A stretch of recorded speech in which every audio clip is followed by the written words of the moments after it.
দীপেন্দু, আর মাত্র কয়েকটা দিন, তারপর উয়েফা চ্যাম্পিয়ন্স লিগের ফাইনাল। শনিবার কলকাতায় ভোটও আছে ভোরবেলা থেকে, সেদিকে আমাদের নজর থাকবে। বেশি রাতে কিন্তু আমাদের নজর থাকবে উয়েফা চ্যাম্পিয়ন্স লিগে।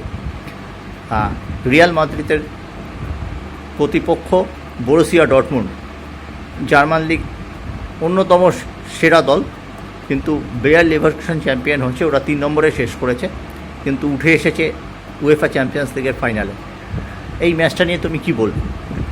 জার্মান যতক্ষণ না হারা অবধি তারা হারে, আমরা ছোটো থেকে শুনে এসেছি। আমরা নিজেরাও টাটা ফুটবল একাডেমিতে থাকার সময় কোলন ইউনিভার্সিটিদের থেকে আমরা প্র্যাকটিস করেছি প্রায় 2 মাস করে প্রতি বছর। জার্মান ফুটবলের একটা ইতিহাস আছে, একটা ঐতিহ্য আছে। ওরা শেষ মুহূর্ত অবধি হারে না, এবং ডটমুন্ড যে ফুটবল খেলেছে সেমিফাইনাল, 2টো সেমিফাইনাল, এবং ওরা যোগ্য দল হিসেবে ফাইনালে উঠেছে। কিন্তু যাদের সাথে ফাইনাল,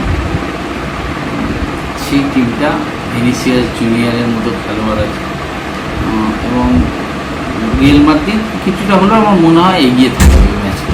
লুকা মডরিচ আছে, হ্যাঁ, কিন্তু না, ভিনিসিয়াস জুনিয়র কথা বললাম, যেহেতু রড্রিগো আছে, অনেক খেলোয়াড় আছে।